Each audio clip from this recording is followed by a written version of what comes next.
Welcome to गेटरेक्स education. मैं अरविंद मिश्रा आप सबका बहुत बहुत स्वागत करता हूं अपने यूट्यूब चैनल पे। इस गेटरेक्स एजुकेशन में देख रहे हैं आसपास के वातावरण का टेम्परेचर बढ़ रहा है और इस टेम्परेचर के साथ छोटे बच्चों के लिए एग्ज़ाम फीवर बढ़ रहा है। 12th क्लास के लिए ये वीडियो बहुत इम्पोर्टेंट है, बहुत ज़्यादा इम्पोर्टेंट है, क्योंकि आज हम बहुत ही इम्पोर्टेंट चैप्टर कवर करने जा रहे हैं और चैप्टर का नाम है प्रोबेबिलिटी। प्रोबेबिलिटी, ठीक, प्रोबेबिलिटी प्रोबेबिलिटी प्रोबेबिलिटी। अब समस्या क्या है? मैंने ये हमेशा देखा है कि छोटे बच्चे प्रोबेबिलिटी से बहुत घबराते हैं। क्वेश्चन समझ में ना आना, कॉन्सेप्ट का मिसमैच करना, ये सारी चीज़ें प्रोबेबिलिटी के साथ होती रहती हैं। तो प्रोबेबिलिटी आखिर है क्या?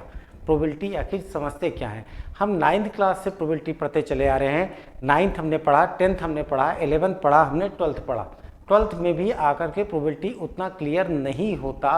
उसका एक तो सबसे बड़ा रीज़न ये है कि इंटर रिलेट नहीं कर पाते हैं। हर सेक्शन में आप देखेंगे कि लास्ट चैप्टर हमेशा प्रोबेबिलिटी का होता है। सीबीएसई बोर्ड में 9th की सीबीएसई में लास्ट चैप्टर है, 10th की सीबीएसई में लास्ट चैप्टर है, 11th की सीबीएसई में लास्ट चैप्टर है और 12th की सीबीएसई में भी लास्ट चैप्टर है आपका प्रोबेबिलिटी का। और जब तक आप लास्ट तक आते हैं तब तक उसके पहले के सीजन की प्रोबेबिलिटी जो है वो जो है थोड़ा सा कह सकते हैं कि भूल जाती है।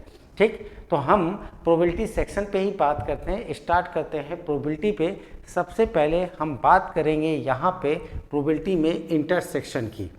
Probability of A intersection B, probability of A intersection B. जब हम इसकी बात करते हैं तो इंटरसेक्शन का जो सेंस होता है वो होता है एंड का सेंस। इंटरसेक्शन का जो सेंस होता है वो होता है एंड का सेंस। या तो दो एक्शन एक साथ हो रहे होते हैं या दो बॉडी पे अलग अलग एक्शन हो रहा होता है। यहाँ पे एंड की बात करते हैं, ए के साथ बी की बात करते हैं प्रोबेबिलिटी में, राइट। तो probability of A intersection B ये इक्विवेलेंट होता है probability of A into probability of B into probability of B. कब? जब A and B are independent to each other, independent to each other, independent to each other, right. ये पहला section हुआ जो आपके 12th क्लास में syllabus में है। हम सीधे 12th क्लास पे ही मूव कर रहे हैं, ठीक है। जरा सा इस चीज़ को ध्यान दीजिएगा। दूसरा P A into P B by A, ये केस आपका डिपेंडेंट का कहता है, ये केस आपका डिपेंडेंट का कहता है, यानी ये डिपेंडेंट एलिमेंट्स की बात करता है, डिपेंडेंट केसेस की बात करता है, राइट। तो ये बात आप समझिएगा कि जब हम बात करेंगे पी ए इंटरसेक्शन बी की तो P A intersection B equivalent होगा P A into P B. हाँ, जहाँ पे ए और बी या तो वो इंडिपेंडेंट हैं और P A into P B by A जहाँ पे वो एक दूसरे से डिपेंडेंट करते हैं। दो केसेस और बनते हैं इसके, ठीक है, वो आपने पढ़ रखे होंगे, ठीक। एक तो केस बनता है जब आपका रैंडमली प्रोसेस होता है। रैंडमली का मतलब मुझे ऑर्डर नहीं पता होता, रैंडमली या 1 by 1 विदाउट नोटिसिंग। जैसे हमने कहा कि एक बॉक्स है उसमें 2 गेंद निकालनी है पर कलर नहीं नोट करना है, ठीक है। या 1 by 1 रैंडमली वर्ड लिख देता है तो हम वो समझ जाते हैं कि ठीक है, मतलब वहाँ पे ऑर्डर नहीं नोट किया। और चौथा म्यूचुअली एक्सक्लूसिव, म्यूचुअली एक्सक्लूसिव, ठीक। ये 4 केसेस इसके अंदर पॉसिबल है। बहुत इंपॉर्टेंट फिगर मैंने बनाया हुआ है। रैंडमली के लिए इसको पी ए बी ऐसे दिखाया जाता है और म्यूचुअली एक्सक्लूसिव के लिए इसका आंसर हमेशा 0 आता है जब दोनों केसेस पॉसिबल नहीं होते। तो ये अपने आप में बहुत इंपॉर्टेंट चीज़ मैंने यहाँ पे लिख दी है। चारों केसेस समझ लीजिए। पी ए इंटरसेक्शन बी में या तो पहला केस होगा P A into P B का, जहाँ पे ए और बी इंडिपेंडेंट होंगे एक दूसरे से। दूसरा P A into P B by A, जहाँ ए होने के बाद बी की प्रोबेबिलिटी देखनी है। तीसरा पी ए बी, जहाँ दोनों चीज़ें एक साथ हो रही हैं, रैंडमली हो रही हैं, ठीक है, यानी वहाँ पे ऑर्डर आप नोटिस नहीं कर रहे हैं। और लास्ट जहाँ पे म्यूचुअली एक्सक्लूसिव यानी दोनों केसेस एक साथ बिल्कुल पॉसिबल नहीं है, वहाँ पे आपका म्यूचुअली एक्सक्लूसिव बनता है, राइट। मैं एक एग्जांपल लेता हूँ और इस सबको इन चारों को बात करता हूँ, राइट। इस चीज़ को समझ में आ रही है बात, ये बात समझ में आ रही है अच्छी तरीके से। चलो मैं इसको हटाता नहीं, मैं इसके आगे की बात करता हूँ। मैंने एक एग्जांपल लिया, मैंने कहा let a box when 7 red ball and 9 green ball, right. और मैंने कहा 2 बॉल ड्रॉन, मैंने कहा 2 बॉल ड्रॉन, ठीक। अब आपके दिमाग में ये हो रहा होगा कि भाई कैसा क्वेश्चन बन रहा है। मैंने कहा फाइंड प्रोबेबिलिटी दैट, अब क्या पहला, फर्स्ट रेड के साथ ग्रीन हो, दूसरा ग्रीन के साथ रेड हो, तीसरा रेड के साथ रेड हो, और चौथा ग्रीन के साथ ग्रीन हो।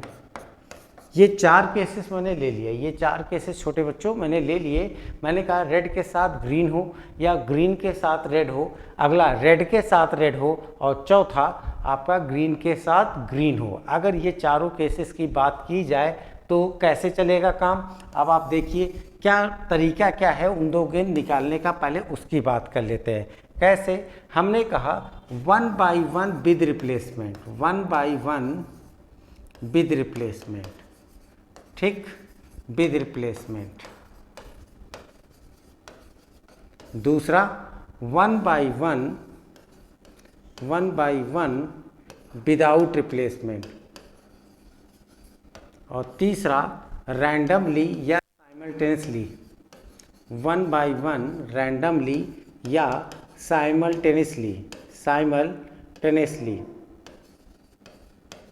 अगर ये केस मिल रहा है आपको, अगर आपको ये केस मिल रहा है जहाँ पे आप एक बॉक्स दिया हुआ है और उस बॉक्स में आप 2 बॉल निकालने जा रहे हैं, पर वो दोनों बॉल आपकी अलग अलग कलर की हैं, पर तरीके 3 हैं निकालने के। या तो आप वहाँ पे निकालेंगे 1 by 1 विद रिप्लेसमेंट, या तो आप वहाँ पे निकालेंगे 1 by 1 विदाउट रिप्लेसमेंट, या वहाँ पे रैंडमली या साइमल्टेनियसली आप निकालने की कोशिश करेंगे, राइट।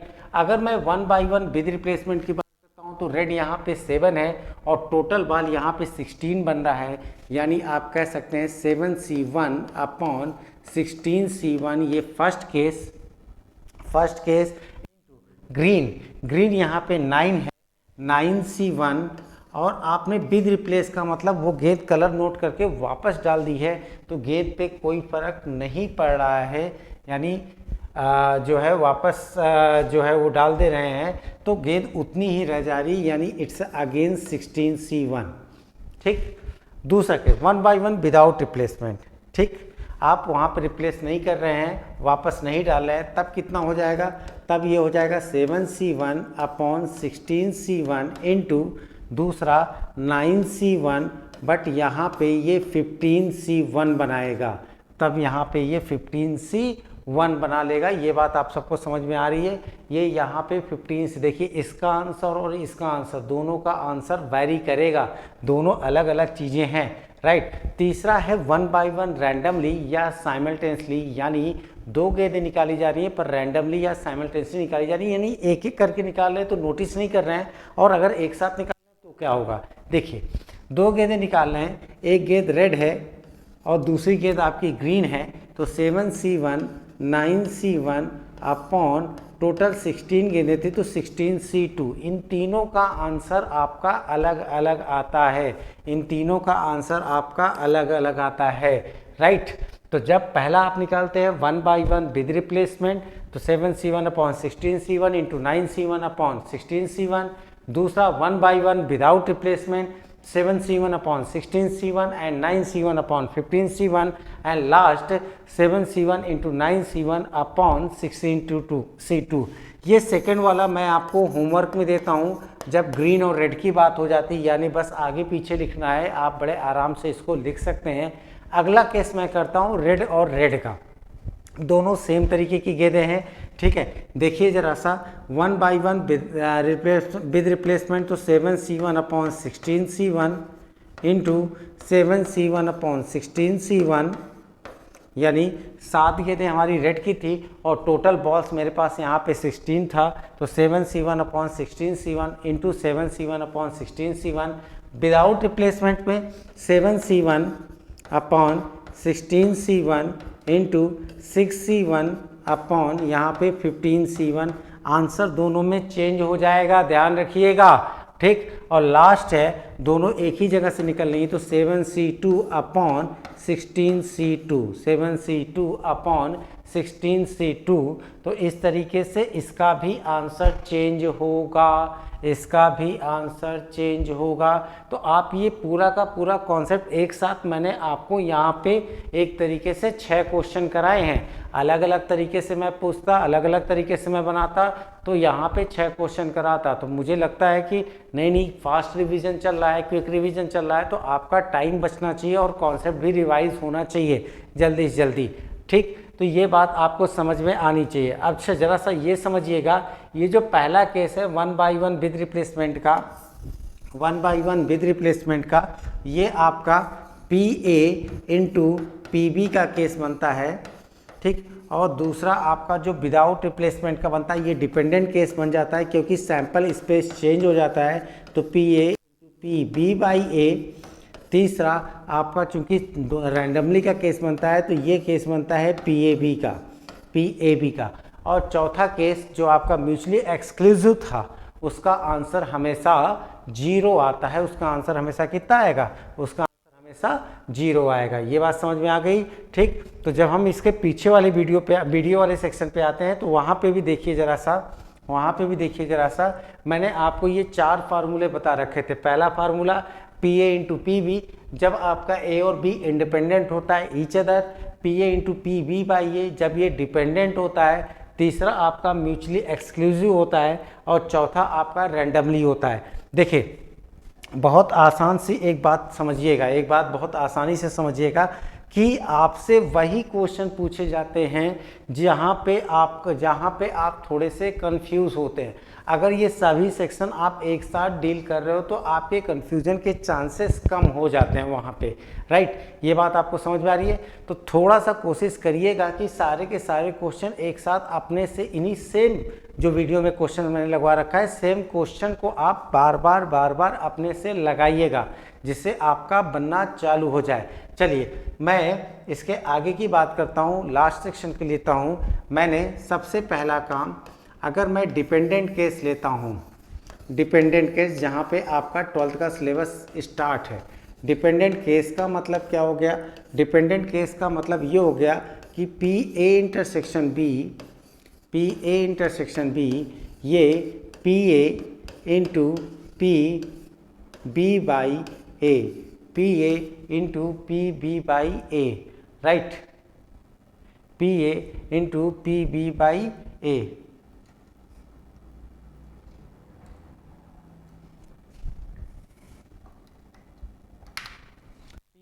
Into PB/A, right. अब ये केस आपका पूरी तरीके से डिपेंडेंट का केस बनता है, जिसमें PB/A यानी A होने पर B के सैंपल स्पेस पर, A होने के बाद B की प्रोबेबिलिटी सैंपल स्पेस पर PB/A, ये इक्वल होगा PA intersection B by PA।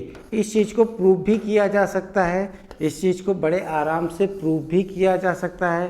Proving करने के लिए हमको क्या करना पड़ेगा? प्रूविंग करने के लिए हमको A और B ये 2 सेट लेने पड़ेंगे। A और B ये हमको 2 सेट लेने पड़ेंगे, और A और B में जब A होने के बाद B की प्रोबेबिलिटी अगर निकालनी हो, A होने के बाद B की प्रोबेबिलिटी निकालनी हो, तो वो इंटरसेक्शन एरिया निकलता है। A होने के बाद B की प्रोबेबिलिटी, फिर इंटायर A यानी PA इंटरसेक्शन B, ये वाला सेक्शन बाई A के डोमेन में मेरे को निकालना था, इसलिए यहाँ पे PA इंटरसेक्शन B अपॉन कितना बनेगा? PA बनेगा। ये आपकी प्रोबेबिलिटी बनेगी किस चीज़ की? ये आपकी प्रोबेबिलिटी बनेगी डिपेंडेंट केस की, राइट। ये बात सबको समझ में आ रही है? ये आपकी प्रोबेबिलिटी बनेगी डिपेंडेंट केस की, ठीक। तो यहाँ पे समझिएगा, जैसे एक एग्जांपल लेते हैं, जैसे किसी ने आपसे बोला जो पहली एक्सरसाइज आप पहुंचोगे तो कुछ उसमें ऐसे दे रखा है, पी दे रखा है सपोज दैट 0.2, पी एफ दे रखा है सपोज दैट 0.3, ठीक है, पी ई इंटरसेक्शन एफ दे रखा है कुछ ई इंटरसेक्शन एफ दे रखा है जैसे 0.10, तब उसने उठाया और आपसे ऐसे पूछ लिया है कि पी ई बाई एफ बता दीजिए भाई कितना होगा, या पी एफ बाई ई बता दीजिए कितना होगा। तो इस तरह के जो क्वेश्चन होते हैं वो तो बड़े आराम से फार्मूले बेसिस हो जाते हैं, ठीक है, वो बड़े आराम से किस बेस पे कर लिए जाते हैं, फार्मूले बेस पे कर लिए जाते हैं, क्योंकि सबको पता है पी बाई एफ यानी एफ होने के बाद ई की प्रोबेबिलिटी या probability of E based on F, probability of E based on F equal to कितना होगा, probability of E intersection F by P F, ठीक। तो ये आप जाएंगे, probability of E intersection F आपको 0.10 दे रखा है, 0.10 दे रखा है, प्रोबेबिलिटी ऑफ एफ यहाँ पे देखेंगे तो 0.3 दे रखा है, सब मिला करके ये आपका कितना आ जाएगा, ये आपका आ जाएगा 1/3, ये आपका हो जाएगा 1/3। तो यहाँ पे जा कर के आप प्रोबेबिलिटी को बड़े आराम से मेज़र कर सकते हैं। तो जो पहली वैरायटी आपके यहाँ एक्सरसाइज में एनसीईआरटी में है वो क्वेश्चन बेस है, फार्मूले बेस हो जाते हैं वो सारे क्वेश्चन, राइट। ये बात आपको समझ में आ रही है। सेकंड जो है वो आपका जो है वो सैंपल स्पेस बेस है। सैंपल स्पेस का मतलब क्या हो गया, सैंपल स्पेस का मतलब हो गया, जैसे एक एग्जांपल मैं लेता हूं, उन्होंने कहा कि find probability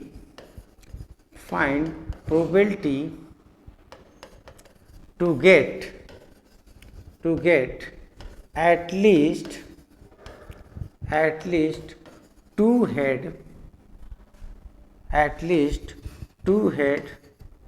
when last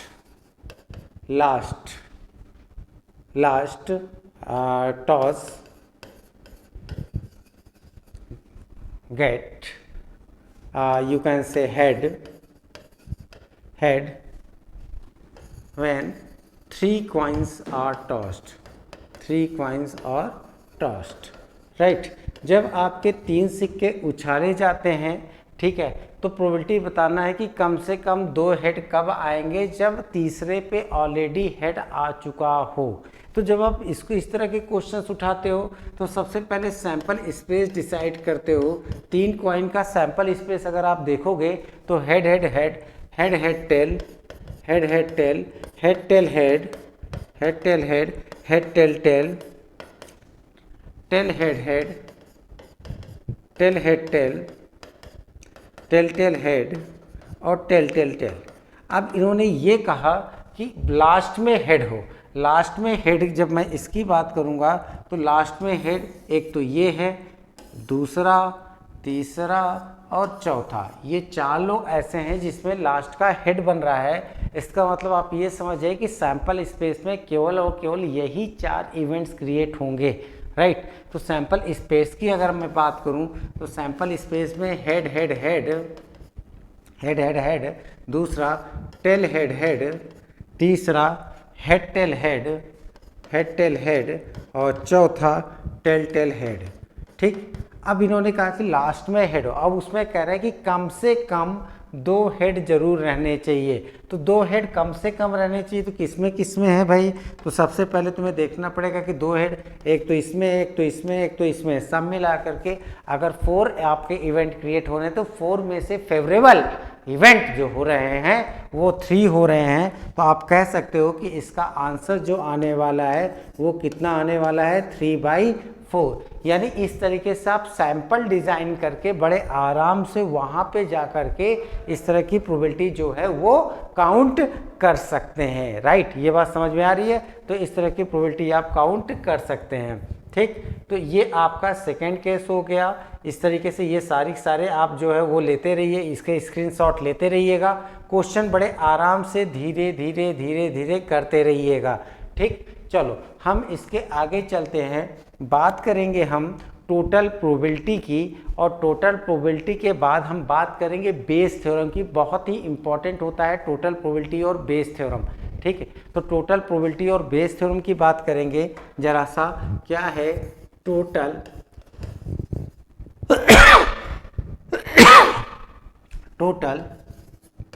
probability and Bayes theorem total probability and Bayes theorem, ठीक। Total probability and Bayes theorem, इसकी बात करेंगे। Total probability and Bayes theorem की क्या है, टोटल प्रोबेबिलिटी किस तरीके से चलता है। देखिए सपोज दैट अगर कोई स्ट्रक्चर बना हुआ है कुछ इस तरीके से, कोई एक स्ट्रक्चर इस तरीके से बना हुआ है और उस स्ट्रक्चर में अगर आपकी खूब सारी लाइनें बन रही हैं कुछ इस तरीके से, एक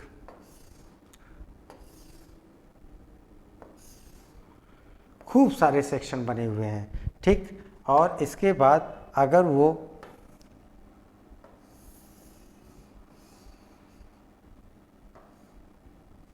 ये इस तरीके से, देखिए ज़रा सा, आप सबको सामने दिख रहा होगा इस तरीके से, ये सबको सामने दिख रहा होगा। तो हम कर क्या रहे हैं, हम कर ये रहे हैं कि अगर ये बहुत सारे section A1 section, A2 section, A3 section, so on up to the AN section बन रहे हैं, AK सेक्शन बीच में कहीं पे पड़ा हुआ है, ठीक। और ये जो दूसरा वाला सेगमेंट है ना, ये दूसरा वाला सेगमेंट है, ये दूसरा वाला सेगमेंट आपका सपोज दैट एक स्पेशल कंडीशन के लिए है, एक स्पेशल सिस्टम के लिए है, right.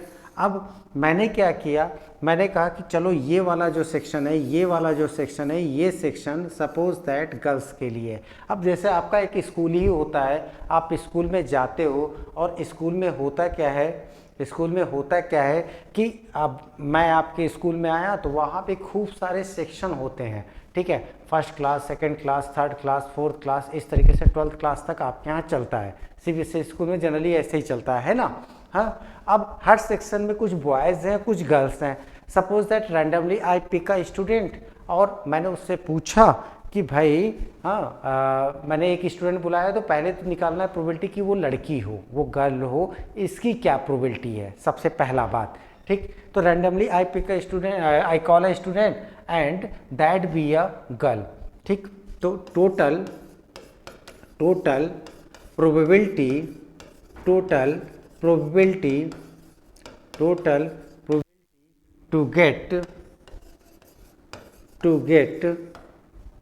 to get random element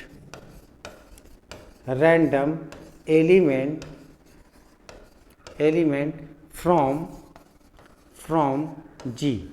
इस G वाले सेक्शन में हम एक रैंडम प्रोबेबिलिटी का एक रैंडम एलिमेंट निकालते हैं। तो ये देखना चाहते हैं कि वो आपका इसी सेक्शन से निकलेगा, इसकी क्या प्रोबेबिलिटी है, राइट। तो जरा सा हम उसकी बात करेंगे।